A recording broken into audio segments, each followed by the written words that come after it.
এক যে ছিল সাহেব তাহার, গুণের মধ্যে নাকের বাহার। তার সে গাধা বাহন সাজা, যেমন পেটুক তেমনি ঝাঁচা।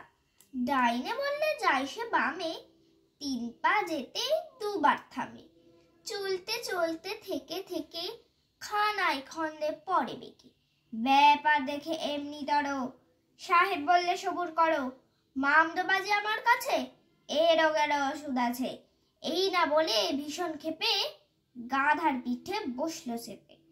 মূলোর ঝুঁটি ঝুলিয়ে নাকে, আর কি গাধা ঝিমিয়ে থাকে। মূলোর গন্ধে টকবগিয়ে দৌড়ে চলে লম্ফ দিয়ে। যতই ছোটে ধরবো বলে, ততই মূলো এগিয়ে চলে। খাবার লোভে উদাস প্রাণে, কেবল ছোটে মূলোর টানে। ডাইনে বায়ে মূলোর তালে, ফেরেন গাধা নাকের চালে।